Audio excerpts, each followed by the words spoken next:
Good morning, everybody. This is John Emilio again with my partner, Henry Beltra. Henry, and we are coming to you live from my basement. This is episode 4 of Just Be. Thank you, everybody, for, if you're tuning in, thank you very much. And as we always do, let's quietly start a 1-minute guided meditation just to help slow that mind stream down and get us into a better place of awareness.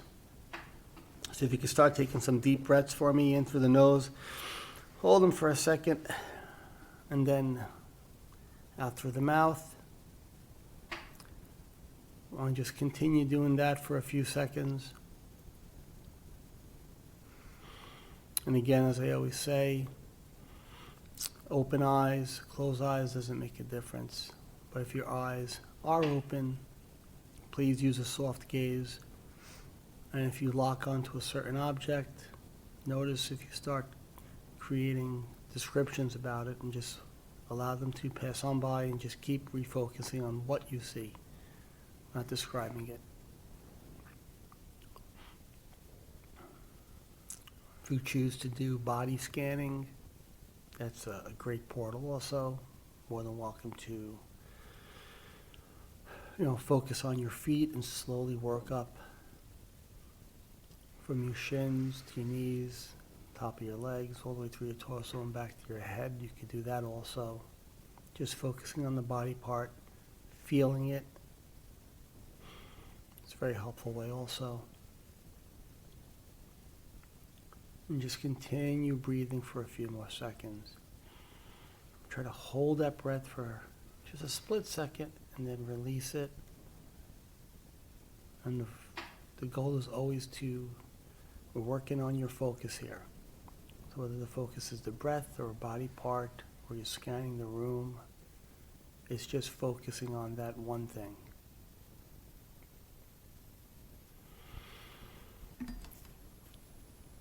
Two more nice breaths in and out.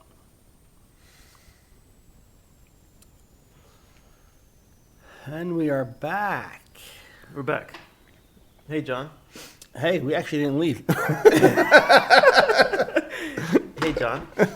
I find if I put my back straight while doing the 1-minute meditation, I find if I keep my back up, it's better. Because I like to slunch forward, I like to slump. It's just my natural posture is Absolutely. Slumpy. Yeah. But I find that if I'm slumped, it actually restricts my breathing. But if I sit back, Your lungs are going to open up. yeah. Absolutely. No, I mean, listen, posture, or meditation posture is important because it can make a more comfortable experience, especially with the breathing. If you are sitting, if you're doing a sitting meditation, they always will say, that's a great point, to try to keep your back up straight, whether you're sitting legs crossed on a pillow on the floor or you're sitting on a couch or a chair. Do keep your posture up because that is very helpful. So, Really? Yeah. Like they say that? Yeah. See? So when you're meditating, you don't want to be like, especially if you're sitting, you don't want to be slouched over, like bent over, because you said it restricts your breathing a little bit. And it's also, that's a good way to, again, you're focusing on you could be focusing on your posture. I want to sit up. And you notice as the body wants to slump, you could refocus yourself and pull you back. They're all exercises in focus. Remember, meditation is all meditation is an exercise in where do I want my focus to be. You're flexing that muscle. You're working out the muscle of focus. I want to focus on my breath. I want to focus on my posture. I want to focus on an object in the room. I want to focus on whatever it might be. And so that's always the ultimate goal, is just working on focus. And by working on the focus, you slow your mind stream down because you're saying, hey, mind, this is where my attention is. This is where my attention is. I feel like Fredo. Fredo? I'm smart. It's not like everybody says. Classic movie. Yeah, man. So. Yeah, I think all of all of the massive waves of people listening, right? Missed the show within the show. Yeah. Well, sometimes we'll record more than one episode on a Sunday if we're in the mood and that we kind of have that mojo Right. going. We'll do a couple, but we don't realize sometimes after the mics are off, we'll talk for a half hour and we'll look at each other like we just wasted a half hour of content just talking again. We had a beautiful discussion. Our last episode touched a little bit on religion, and we kept going with it. And it's such an interesting topic that I was telling John, I said, we got to talk about religion. And I could see a little hesitancy in his face in the sense, like, we want to do it in a way that does, tastefully, Of carefully. course. And in my opinion, it's a beautiful thing. I've been, I wouldn't say obsessed. I'm sorry, experienced obsession. You like that? Yeah, guys, you gotta grow up with me here. Come with me here. Practice with me. So as a kid, I'm sorry, even since I was a kid, like from an early age, I used to love to debate religion. Yeah, it was right. You had a curiosity. I don't know. Did that happen? Yeah, I sparked something. Like I saw your face light up. Like I like to debate religion. Yeah. And it's funny because if you hear me say that sentence, you wouldn't even know my feelings or let's say my thoughts on religion. And to be honest with you, I'm not even sure about my feelings or thoughts on religion. That's perfectly fine. Right? Yeah. So, like, I view it as a beautiful iOS. It's an operating system. As we were talking about with awareness, if you use it as your operating system, you're going to realize all the benefits. So, to a certain extent, I view religion. There's a part of me. Let's say I'm multifaceted. There's a part of me that views religion as an iOS, as an operating system. And I gotta say, as an operating system, I think it's fantastic. I don't see anything, not at this moment. I can go into some negative things, but I don't see anything negative about anybody who has religion as their iOS, as their operating system. Everything that I have experienced in life, anecdotally, obviously there could be evidence to the contrary. And actually there's been wars and things, right? Based on religion. Right? Sure. But my anecdotal evidence as a guy going through life, it's something that has done nothing but positive things to people that practice religion. In my anecdotal evidence, I'm really highlighting the word anecdotal because just because I haven't experienced doesn't mean it doesn't exist. Just because I haven't experienced doesn't mean you haven't experienced the complete opposite. But my observation tells me that somebody who has this operating system of, the Ten Commandments, just for lack of a better word, it's not a bad way to live, right? Not a bad operating system. No. As far as rules go, no. Right. Yeah. However, it's a good moral code to follow. correct. It's Exactly. a great moral code to follow. Exactly. Yeah. And actually, look, I'll put it this way. I'm going to fast forward and go right to Z. I'm the guy who I think I'm agnostic. I think that's what the word may be, where I'm waiting to be convinced. Right. So while I'm waiting to be convinced, Waiting to be convinced of what? of there's an actual God. Oh, if there's an actual Correct. being There's an of a God. actual correct. Never Okay. mind which one is the correct one or which one is the one. Is it Buddha, right? Is it God? You follow me? So, yeah, sure. but I believe that while I'm waiting to be convinced, I was raised Catholic, As I was. Yes. right? And while I'm waiting to be convinced, I don't see anything wrong in taking what I feel is the good qualities of Catholicism and employing them. And I actually, as I'm talking to people along the way and I have these conversations, we might have discussed this long before. We say, what's more important? Like, what's more important? Is it more important for me to be a good person, such as our spirit behind this show? Our spirit behind this show was to help. Sure. Anybody. Mm-hmm. Because if anybody's out there feeling even a little bit the way I feel, and I can connect, and they can benefit from something, from a journey that we're still on it, all right? So I'm just saying you did work, but we're still on it. We're still Yeah. on that journey. Absolutely. Anybody that wants to come on this wagon and come on with us, great. I think we'll all benefit from it. So, well, I lost my train of thought, but why I feel like a hippie. I feel like a stoner hippie. But while we're on it, I feel that, because we were talking about there's a certain behavior. So yes, I am not a monk. I am not a perfect person. I don't pretend to be. But I think that if God were judging me and he's looking down, he might say the following. Okay? This is me talking. He might say, you may not have believed in me, right? Which is a big sin. You're not supposed to not believe in him, right? You may not have believed, but I saw the way you lived. You lived very well. You did good. It's true. And I know, because I know everything, you're omniscient and omnipotent. Then if you know this, Henry's running out a lot of big SAT words. then if you know this, you know who I am deep. Yes, Right? I hear where you're coming from. And I think that is where I'm at. And in my opinion, this is now me giving my opinion, okay? Nothing I say is fact. You don't need an organized religion for this. What you need is for you to just be aware of what you are doing and aware of what you are doing with other people around you. And, again, as we read a meme before, we're not a dog. We're humans. We make mistakes. Yes. But if you have that as your iOS, right? So my iOS is, awareness, and I'm very aware. But, I was raised Catholic, and I could think of all these good qualities that Catholics like to talk about and really push. And I think if we can get a little bit of this and a little bit of this, you have a great human being.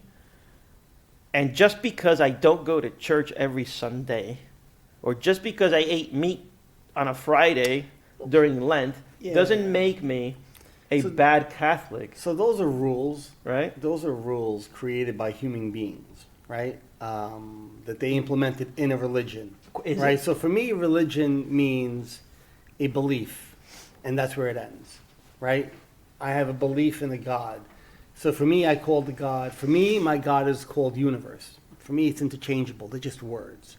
You use the word God. I use the word universe. It's a higher power, this unknown entity that kind of pulls the strings of life, right? Whether it's what makes the planets spin, where does the universe begin? Where does the universe end?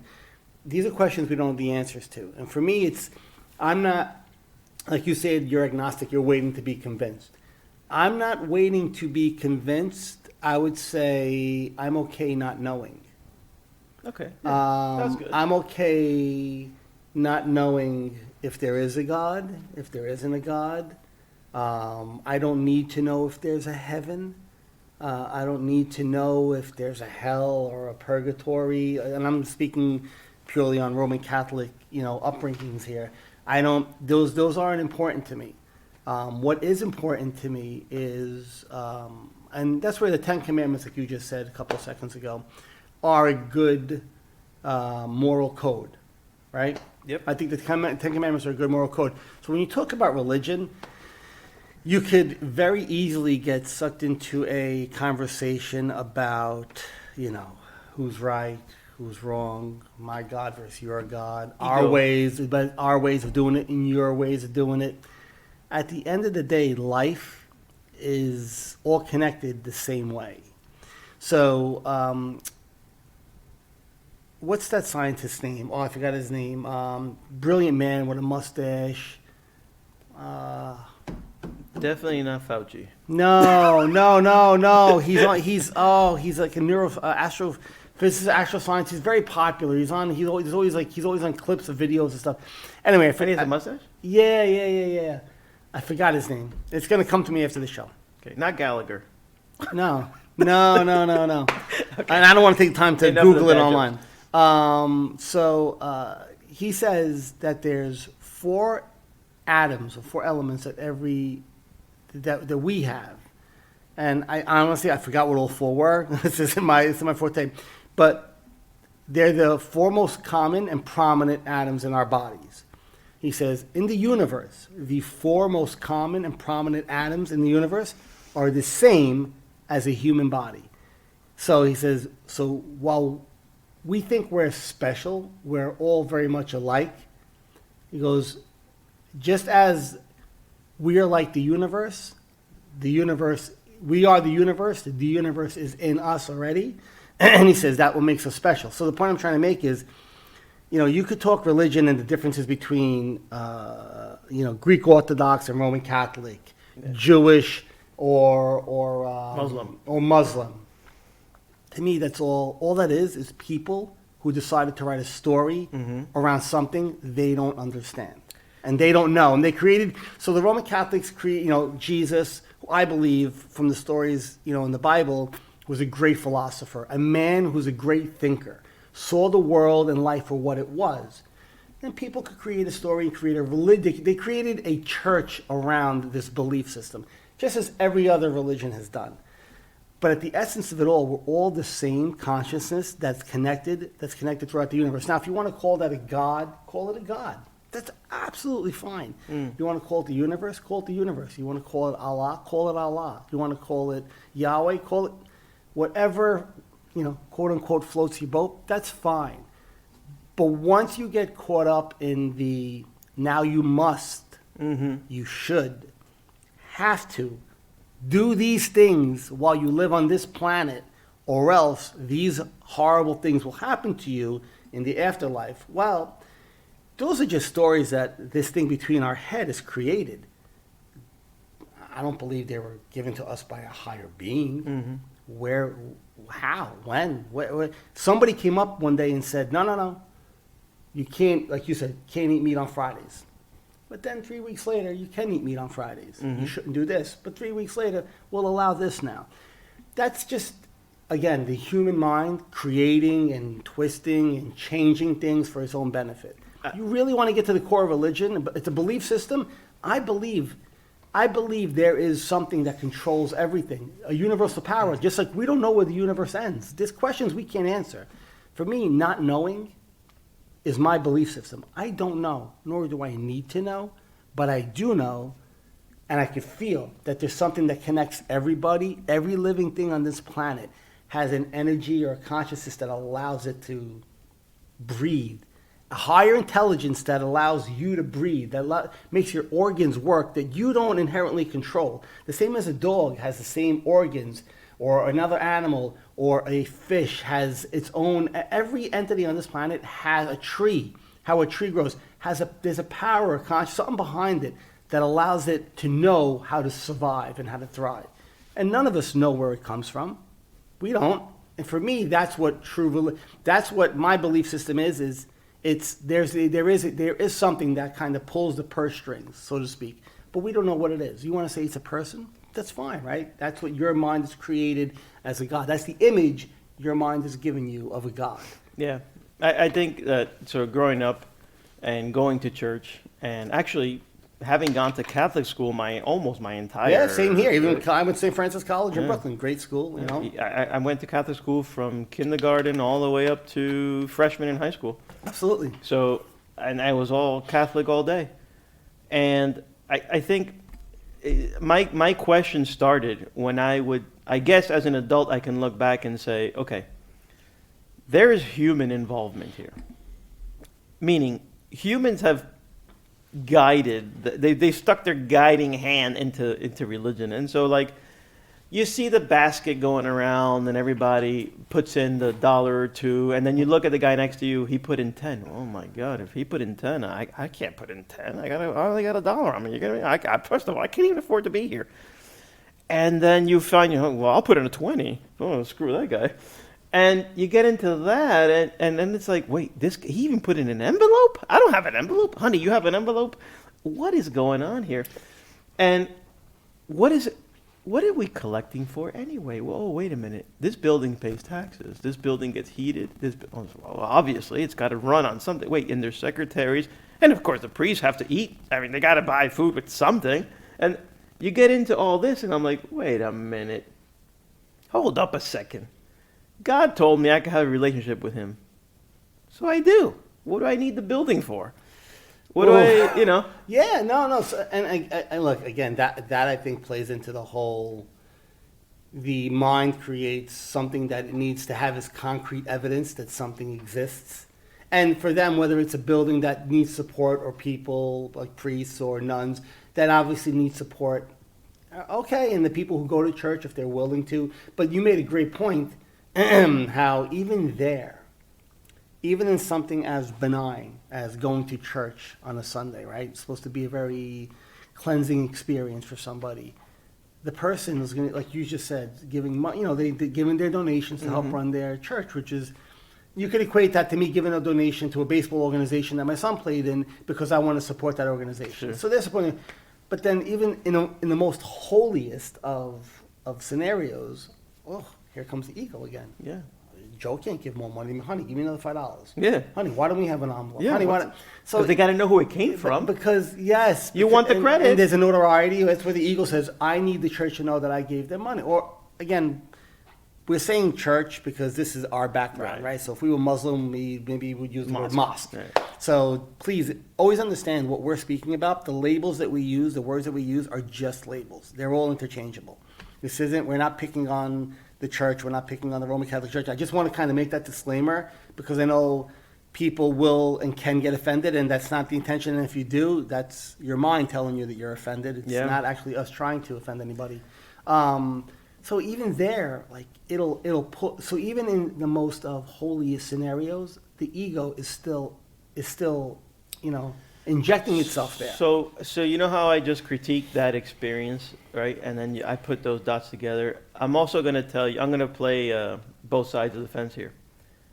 The reason you'd want to congregate is to have that experience of, hey, Community. and Absolutely. in the real sense, not the political sense, the real sense, where we do believe in something. We do believe in this higher thing, and you know what? Believing in this higher thing makes us feel like we're better. At its most, I'm trying to find the right word. At its purest form, that's what church Right. is. Should be a mosque, whatever, Yeah. whatever. Again, interchangeable labels. Whatever that community gathering is, that's what it's meant to be. Yeah. To be a place to bring people together. Yeah. Now, then there are stories created around that. There's an organization created around Yeah. that. There's going to be monetary issues. There's going to be even political issues that are involved in that. And that's where I think people get turned off from religions because man and their ego, and I say man and woman, man and their ego gets in the way of something even in its most purest of forms. Yes. Something that should be, as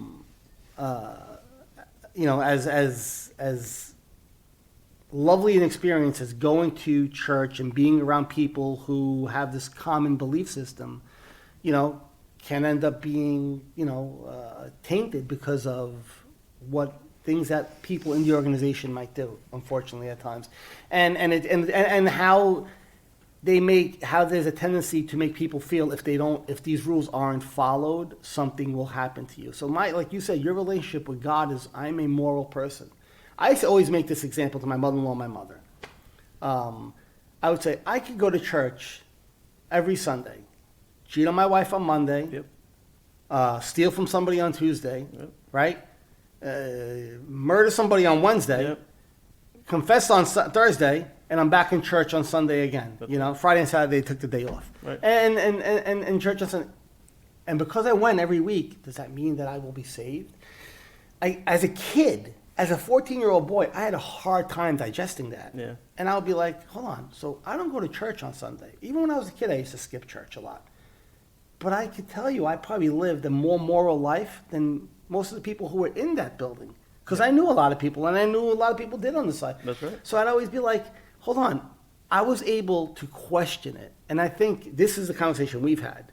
The thing is, it's okay to question the entity behind your belief system. That's right. It's okay to question it, and there shouldn't be a fear that if you That's question right. where God is or who God is, like something horrific happened to you. I tell my kids, you want to believe, it's your choice to believe. I'm not going to force you to believe in this story that was created by people. Do you believe there's something greater in the world? Do you feel it? Like, I could feel there's a universal energy. I could feel it. I could feel this pushing and pulling inside of me, like a tide comes in and comes out. So I know there's something. Do I know what it is? No. Do I need to know? No, I don't. And I try to instill that in my kids. I go, if you want to go to church on Sunday, beautiful. You want to make all your sacraments, beautiful. You want to believe in God and the church, and beautiful. I said, but you do it because that's your relationship with this entity, with this power, with this thing you don't understand. I said, if you don't, that's fine also. You get the choice to question it or not question it. It's your choice, and it's okay if you do. When we were brought up, I think we were brought up where you can't, you weren't able to question religion. You were told, this is the way it is, and this is how it is. And that's because that's what they knew, the old timers. Yeah, externally, yes. Yes. Internally, in my house, no. Really? Thank God, I gotta say, my father had a lot of horrible qualities, but he had a lot of good qualities too. And this was one of them, where no subject was taboo. That's fun. I think that's wow. That will usually could lead to a very healthy child, like development for a child to be able to really think about things on a broader level, and then just kind of being told this is the way it is. You don't question it. Yeah. Right. That's you're kind of putting the kid in the box, and that kid So now. in my house, Yeah. yes. Outside my house, especially going to Catholic school, no. No, you go to Catholic school. Well, but We're on the same page We're on here. the same page here. Yeah, well, that's the whole point of it, right? But, and I think if mine, because sometimes you make false memories.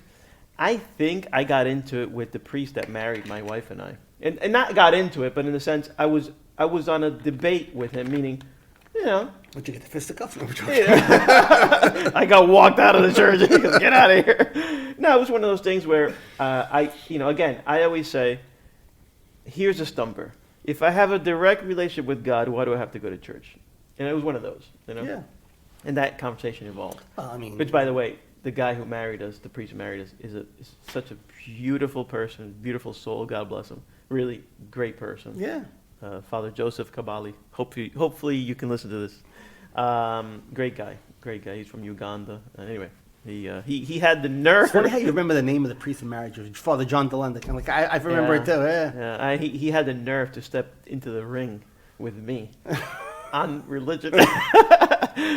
And no, it was a great thing. But so religion is a code of conduct. It's me talking here. Yeah, no, I hear you. It's a code of conduct, but I told you about Scott Adams, right? Yes. All right, so he brings up something that's called the simulation, right? You've heard of simulation theory? You told me about it at dinner that night. So the theory is, and it's not his idea. It's basically it's out there. It's the theory is that we are a simulation. So our beliefs in gods, right? And I use plural because there's all types of gods, right? There's the Indians, they believe in God. Hindu religion. You can imagine there's a I don't know, a matisse of religions out there that exist, and they're all mystical explanations as to how we came about. But it's funny, where simulation theory would say, why is it mystical? Well, it's mystical because we're a simulation. We are here for either our own species, which has advanced, and we are one of their simulations. And why would they simulate us? Well, they're trying to work some stuff out, and we are a test project in their experience, in their world. And they say, well, if we are a simulation, then we would be able to create a simulation. And look what we've done. Yeah, we already did it, in the internet, the meta world, and all that stuff. We've already done it. We can simulate. The Matrix. Yeah, we can simulate. And it's that mysticism where why do we see a sky, but we can't really interact with it? No, because you can't breathe up there. Oh, okay, well, if I pierce the planet and I go into space, what happens if I go, hey, who's out? No, dead, right? You can't. Sure. There's no oxygen. Absolutely. You're not supposed to leave here. You're not supposed to. What is this, like Truman, the movie? Right. You're not supposed to. With Jim Carrey? That's why. When he gets to the end, he knocks on the wall and realizes. Right. That's why it's so distant. It's so far. And, that works too, if that's what you believe in. But I think what you said was a healthy approach. If there is something, great. And if there isn't, that's So who's to say that we need to know? correct. That's And I think that's where the human aspect comes into religion. Humanity, people in general, have this need to understand how things begin and how things end. The beauty of it is when you say, I don't know how it began and I don't know how it ends, I just know that I am here now experiencing this. The way I look at it is, I say, I am the universe. The universe is experiencing itself through me right now. So the universe is experiencing, the universe can't see itself, right? It is. It's just this vastness that is. It's experiencing itself through me. And when I'm gone, it will experience itself through the next person or being or whatever, terrestrial beings around at that time, or whatever planet, wherever they are. So I don't have this need to understand or know. Does God have a white beard? Was Jesus this man with brown hair and a beard? Was this all factual or was it not? And that, for somebody who their belief system is so intertwined into the teachings and what they've been told from when they were kids, it's hard for them to kind of peel away from that because it's scary. How do you tell somebody who's been taught since birth and now they're in their 60s or 70s that this is it, heaven, hell, Adam and Eve, these are the stories that this is what we're telling you has happened. How do you start to try to have this person unwind that, peel those layers of onion away to kind of realize that it's not necessary to know what is the beginning or what is the end. All that matters is what's happening right now. You're experiencing life now. And I think religion kind of wants to put things in a box sometimes, or religions. Yeah, no, it's what you said, that damn ego. I'm going to explain. So that damn ego is the thing that during an OCD situation where you experience OCD, yes. See, I'm Very learning. Good. Using the word experience. Where you experience OCD and then you say, listen, this is just who I am. It's just how it is. Or I'm experiencing depression often. I'm just a depressed person. That's how it is. All right? Or I'm anxious all the time. I'm feeling anxiety all the time. And that's just how it is. It's just how I am. It's just how I am, all right? Just stop trying to tell me what I got to do. That has been what religion is to many people, because religion is such a nice thing that it was such a good crutch that it's just because I'm Catholic, okay? It's just what we do. It's just the way it is. It's just the way it is. It's just the way it is. And if you remove the ego from all situations, if you become... I'm liking where this is going. Right? If you become aware of all situations, you realize you don't have to be or do anything. You have this moral compass in the background that's telling you, I like this. This is good. This is good. So then you became attached to that thing. You say, I am Catholic, because it helped you kind of answer for all the other things that you were kind of doing. And I think that's the scalpel we use to kind of say, hey, neither OCD, neither anxiety, nor depression, nor Judaism, nor Catholicism, nor anything is you. Is your identity. All things you can experience. John, I'm going to drop this mic. Give me a second. No, man, it was expensive. No, wow. This is, That was a great way to segue religion into what we've been talking about the last few episodes. Yeah. It really was. And again, the point of this wasn't to bash anything, but it's to make. We want the same way we want people. We would like for people to come to the realization that they could question the veil that they've been looking at life through on a daily basis. Thank you. They could pull that veil away, even when it comes to something as touchy as religion, because a lot of spiritual teachers will speak on religion, but they never speak against it. They just try to pull the veil away from the front of your eyes, so you could just see, okay, so what is it about religion that what is it that's guiding you here? Is it the principles of the morality, the moral code, or is it these rules and regulations that have been implemented by a structure that was created by man? And just you're allowed to question it, and I think that's all we want to do. We're okay. Listen, question it. If I do this for my children, right? And my children they didn't go to Catholic schools. We live in Jersey, so they have public school systems here are a little bit better than where I grew up, Right. in the city. So they didn't go to Catholic schools, but they did CCD. My kids, Right. They went to CCD, Same. right? They did all that, and I told them, I said, listen, when you finish CCD, now you get to make a choice. Is this something you want to pursue? If so, fine. I say, but just it's okay to question the rules or the regulations or the way that somebody's telling you to live your life. Yeah. You could question and go, but wait, this doesn't resonate with me on this level. It resonates with me on this level. Like, I get the whole, there's something out there. I get that there's something guiding us. I get that there's something creates and doesn't create, whether it's a simulation, like Scott Adams. like Scott Adams, right? Like that whole kind of matrix theory. Whether it's a God, it's a Jesus and a God, and the apostles and a heaven and a hell. Whether it's, for me, the universe, this power that I feel pull and push inside of me. Okay, it's great. Whichever one. Who cares who's right?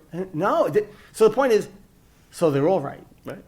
Because while this is how I look at it, while they all have different paths, the destination for me is always the same. We're all going in the same direction. It's just you're on that road, you're on that road, I'm on this road, he's on that road, they're on that road. But we're all traveling the same way, and we all end up in the same place. So whether you're on that road or this road doesn't make a difference. So I'm not going to chastise you if you're on that road. Don't chastise me if I'm on this road. Right. Right. So this is how I see it through my eyes. It's how you see it through your eyes. I always tell people, don't ever be afraid to question the road that you're on. Don't be afraid to question the path you're on and go, but wait, do I really want to be on this path, or would I rather be on a different one? Or do I want to create a completely new one at this point and be like, I don't know which path I want to be on, so that's the path I want to be on now. The one that's not aligned with any of these, it's just, it is. So that's what we're trying to do, right? So, Yeah. No, and you mentioned something, because let me hear me out for a minute. yeah, absolutely. We both got our kids baptized, communion, confirmation, and because this is inculcation, you will be married to the church. And that's where we're wrong. Who said that? Me and my wife. Oh, okay. All right, I'm talking about my household. Yeah.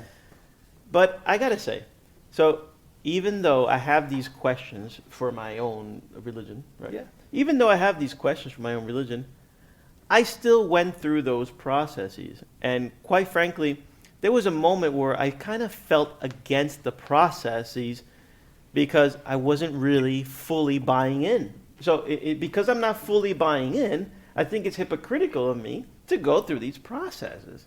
That was my... You're going through the motions. Yeah. Right? That was kind of my reaction with my wife. And my wife being so tethered to this is just what we do.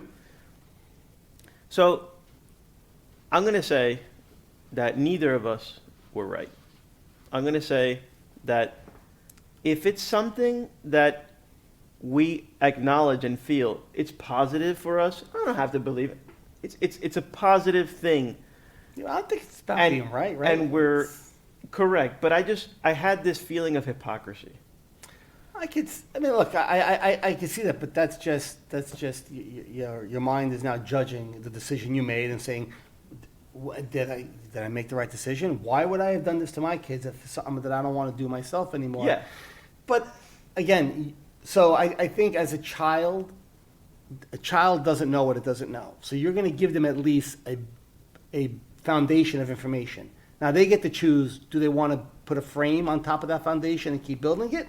Or do they want to say, no, this foundation is good enough, I'm good where I am, I don't need to take this any further. But you chose to give them the foundation, as I did, because the alternative for me, and I think for you would have been, okay, so I think we're not far enough removed from our upbringing being very religious upbringings, where we didn't have this inclination to automatically give our children that information. I think maybe my kids with their kids might be different. Mhm. I think our kids, and I'm not trying to speak for your children, but I think our kids will, when they're older and they have their children, they might not even go down that path. Yeah, I can see that. Especially if they're not following this super structured religious kind of lifestyle. I can see that. When they get married, whether it's in a church or not, they might be like with their kids, no, we're not going to follow any of this because it's not my system to believe anymore that I need to be baptized or I need to be confirmed or I need to do this. I just need to be and live life as a human, as a moral person. Yes. And experiences that it happens. And I mean, I would, if they decided to do that, that's great. If they didn't and they wanted to still introduce that to their children, that's great. There's no right or wrong there. I think both could work for you. Just depends on how you're approaching it. I want you to know how many people are listening right now and going, oh no. Oh no. No. My little Johnny, he's Because- gonna get married to the church and because he they're will very, raise yeah, his they're kids. still, But it's funny because you missed the first part you said. If they have this morality and they have a good moral compass, that is what's important. Not the rituals of the church. That moral compass, that where you raised a child independent of the rules, independent of the what is it, the rituals. the rituals. They're moral. That is what's more important. And imagine that, geez, I'm about to get really deep. A Catholic meets a Jew, right? Is it a joke or? No. Oh, okay. Two Jews walking to a bar. No, I'm not Jackie Martling. No, but like a Catholic meets a Jew, they fall in love, Great. and That's awesome. they have this dilemma: do we raise our kid Catholic or Jewish? Oh yeah. How about Who wins? both or neither? And let me explain. Because all you're really wanting to do as a parent is just instill some good moral compass, some good values into this Values. Love that word, by the way. into this being. I love that word. Because Yeah. you don't want to raise, I mean, I think you don't want to raise an immoral person with no values or with, well, No, let's say, it's how about then- this? Values placed in the wrong direction. So, we had a situation where we were coming home and there was a car. Yeah. You see where I live, and you see the front of my neighboring property Yes. has a ditch that was an irrigation ditch, the old-fashioned irrigation ditch because it's a farm. Yeah. It's an area where there's farmland. Farms. A lot of farmland. So it was snowing, and there was a car Oh wow. on its side in the hole. Now you have two choices: ignore it, or just go see if there's anybody in the car. Well, we approached the car. There were people in the car. We helped them out. We took them up to our house. It was snowing. It was Oh, wow. cold. It was a whole day. The point of this story is that was the values that at that moment, I didn't know it was a teaching moment. It was a moment for us. We were just coming home. But it was a teaching moment because I had all my kids in the car. It was all of us. It was all 5 of us. And they watched how their father said, come on and help. We helped these 3 little girls and their grandfather come out of the car. They were on their way to a soccer tournament, indoor soccer tournament, blah, blah, blah. The values. That's what's important.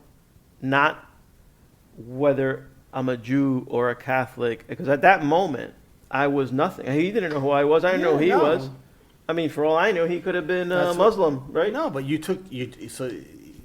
there was no labels there. You were just Values. One person helping another person, and that's the best teacher. So, if we're just teaching values, how about if the dad is Jewish and the mom is Catholic, teach and talk about the morals and the Doesn't have to be values. one or the other. Right. It could be both. Because, quite frankly, you can pick and choose the great stuff and leave aside the stuff that you think, I'm not going to label it as bad, but I'm not going to label it as good. I'm just, whatever. We like this. And this is what we're going to teach you. Let me tell you about the story about this. Well, it's great. And that could have been a Bible verse. It could have been taken from the Torah. It could have been taken from anything. And that's where I think people get hung up is what you did with your children there by helping those people and having your kids present. You taught them something that in a parable, in a Bible, or in a book, there's a story about. That's right. But you taught it to them. Yeah. You didn't need to read it, that some other person did it thousands of years ago, named Mark, Luke, John. Again, I use names that resonate with me because this is what I know. It's for me, it's not about that, right? It's not about quoting a verse out of a Bible and hoping and praying that some ultimate being is going to do something to make my life better. Instead, show your children this is how we act. This is how we live our lives. We don't need, there's no necessity to have it, whether it's a building or a book or some sort of entity to tell you this is how you must lead your life. No, this is a moral way and a proper way for one human being to treat another. Whether your background is different, my background is different. This could lead into a whole nother conversation. Yeah. It goes across race, it goes Yeah. religion, everything where we divide into groups, and now we feel that, well, if you're not part of my group, it's not cool, man. We can't interact. Interracial marriages were like, oh my God, for like years, right? Like you couldn't get married if you were in the same race. Yeah. Why? Dude, inside of your body, inside of my body, our makeup is 1,000% the same. Our DNA might be a little different because of our backgrounds, genetics, but we're the same. Yeah. We breathe the same, we eat the same, we bleed the same. Yeah. Everything about us is the same. Why do we create these divisions amongst ourselves to say that this group is different from that group is different from this group? We don't. I'm going to tell you exactly what we talked about episode or two, or I don't know, I don't even remember when happened. But you're able to identify the magic hand of the ego. Yes, saying this is So us. that's what's happening here, is that we're able to, we can walk into a church and say, there's ego here. And most people are like, whoa, get out of here. Like, no, there is. And that is exactly why we fight about religion, where you're wrong and I'm right, or I'm right and you're wrong. I said that the same thing, right? Yeah. I just said it backwards. Basically. Something called the Crusades. Remember the Crusades? Yeah. But this is everything. Yes, that's where that's where my questioning really came from. It's like, how can we preach? Like, how can any religion preach one thing and then do such horrific things at the same time? How can you'll teach your kids to live a certain way by example. Oh, yeah. By example, not because it's written in a book somewhere, not because. Listen, it's like me telling my kids, eat your veggies, and then I'm shoving French fries down my throat all day long. Yeah. But Daddy, you don't eat your vegetables. Yeah. I know. But listen to me. Yeah. Eat your vegetables. Do as I say. Yeah, not as I do. No, it's you want to be that religion for your child. Show your child how to live make your child a better version of you. So their kids are better versions of them. Only way humanity really gets to a point where we could lose all these labels is if everybody starts living the life they preach especially to their children. like for me, it always comes back to kids. Yeah. Our job as parents is to teach our children how to be not the best human being or the greatest at everything, how to be a better person to the person next to them. And that chain reaction keeps going on. And for me, personally, that doesn't necessarily come from a building or an entity, or no. it comes from me teaching my kids how to be Yeah. like that. And that stems from me understanding there's something greater than me in life and that we're all in this together. And that's why when it comes to religion, sometimes it could be a hot topic, especially if you're going to make it about A versus B, C and D. If we give the person we're talking to an outlet for which to plug his plug in, then it will be that conversation. Absolutely. But because we're able to identify more and more every day, we're able to identify where ego is peeking his head in. Even if you're talking to a person who's very Christian, he's very moral, matter of fact, his values are impeccable. This guy is who I want to be with. If my daughter was going to marry somebody, it'd be that guy. He's perfect. But there he is, about to start defending to the death his religion because that is just knee-jerk. Well, that's ego. Absolutely. Because it's a knee-jerk reaction that the ego takes over, and that's exactly what happens when you're depressed. That's exactly what happens when you're anxious. It's exactly what happens when you're experiencing I said it again. No, you said experiencing OCD. Yeah, I fixed it, but I said when you're anxious or depressed. So when you're experiencing anxiety or when you're experiencing depression, your ego is completely wrapped, and nobody can. It's created a identity for you, and saying this is who you are. And now that second person who's going to tell you, hey, you don't have to live that way. No. You're going to reject, you're probably going to reject that offhand. There's a flexibility when you're not aligning yourself with an egoic thought all the time. There's an ebb and a flow. When the ego's in there, I think you're very rigid. This is the way it is. This is the way it has to be. This is the way it must be. So I'm gonna smooth talk through this microphone and just put something nice in your head, which is, if you have the ability to say, I would like to feel differently, that's willingness. Oh, yeah. Okay? Well, that's an awareness that that you're tired. Jim Carrey said it once. He goes, I'm tired of being this avatar. So that's number one. If you have that little feeling, I'm not even talking about, that's it, I decide. No.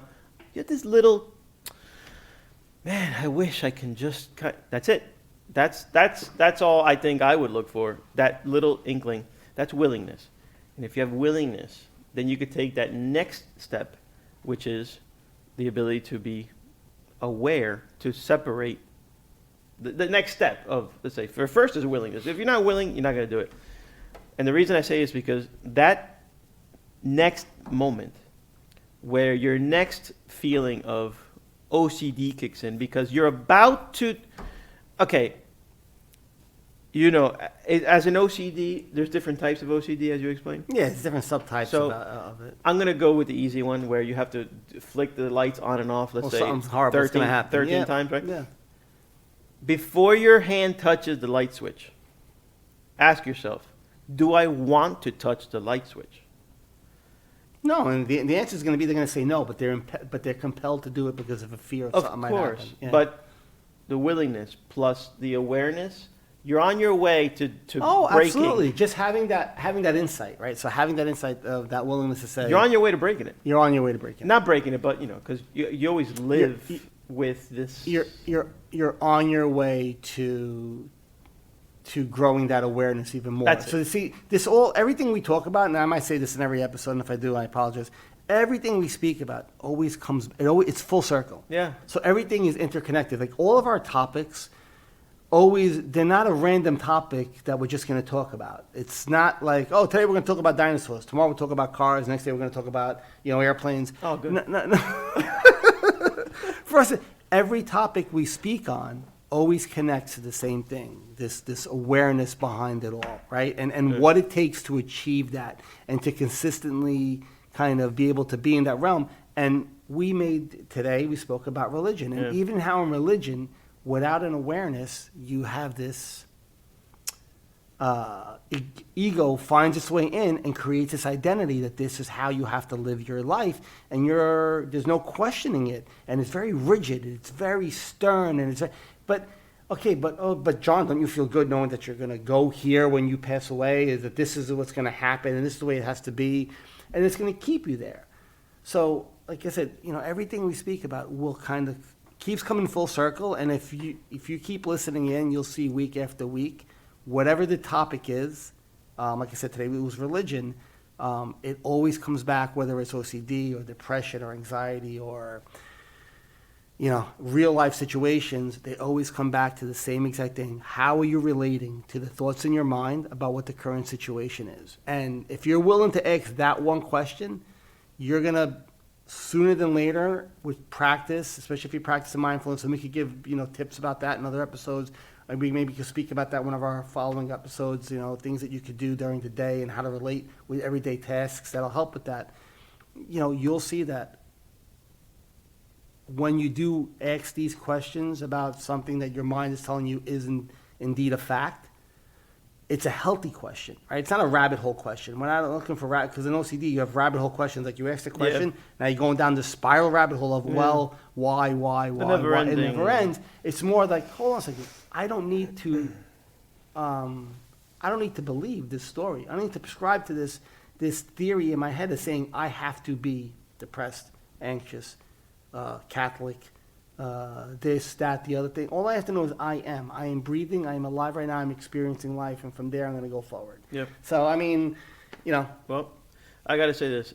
John opens up every episode with guided meditation.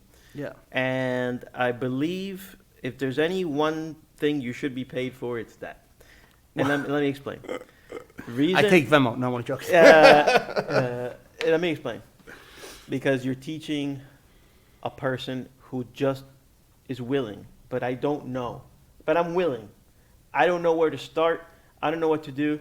So John, every episode starts with teaching you how. And it's a very small thing. Quiet. And be comfortable with that silence. Huge. And be comfortable with that silence. That's so huge, your first yes. step was willingness. I want to feel change. And so John said, take a few breaths, fix your posture, focus on your extremities, don't focus on, oh my God, look at that little nick that table had. No. Focus on breathing. Make believe you're inside the wind that goes in your lungs and then comes out and then comes back in. You're controlling the situation. You're controlling the thoughts. And that is the segue into the next thing. Well, let's talk about what's going to manifest itself physically. So I'm not touching this light switch. Or maybe, wow, I conquered it. Hey, I'm scared of myself. I didn't touch the light switch. Well, you're on your way. So I keep using the light switch, but that could be anything where I'm usually anxious. I'm usually depressed. I'm usually feeling anxiety. I'm usually feeling depression. But I just took a moment. I took a breath. I felt my extremities. And I kind of pushed some situation aside. And for a moment, I had clarity. I didn't just follow what my ego was kind of driving me to do. Yeah, you're not looking. Remember, we're not looking to. I use push aside. Right, you know where I'm going with this. Yeah, we're not looking to push anything away. It's more just with the meditation, like you were just saying, with the silence. But that's why I'm here. Well, that's why we're all here, dude. That's why I'm here. I learn every episode. The more I speak on this, the more we do this, the more I write, the more I post, the more I engage with people in a group, the more I go deeper and understand what I'm learning even more, what I'm experiencing even better, right? So I can always implore people, don't be afraid of silence. People say, Eckhart Tolle would open up his, and then we'll wrap it up. Eckhart Tolle would open up his his retreats, any retreat he does, or any kind of video, whatever he does, always opens them up with silence, but not like 20 seconds. The first time I did it, it was like an awkward 4 minute, like he's staring at the camera for 4 minutes, dead silent. And you could feel people getting uncomfortable because there's always this urge for us to go, okay, engage me, talk. I want to hear you. I want to hear you. The point, and he said it, he goes, it's very awkward for people to sit like this. He goes, we're trying to teach you that in silence is where, like you just said it, is where clarity comes from. In silence is where you get to hone your focus and realize that you're watching these stories in your head, not just following them all the time. So if we can't sit in silence for 3 minutes, what chance do you have during the day to not get dragged by your mind left and right? Yeah. Right? And it doesn't have to be a 20-minute meditation. But if you do anything, any kind of task you have mindfully during the day, that's you working on getting used to that silence behind the thought. Don't be afraid of silence. It feels awkward in the beginning. Even to me, at times, it still feels a little odd. But enjoy it, and you'll see it's going to become your best friend, your greatest ally, and your probably the most amazing tool you could have. Well, that's what I want for you. Yeah, I think we're going to lose our battery. I love you. All right. Everybody, thank you. All right, guys. Yep, thank you very much. We'll close it there. Have a great day.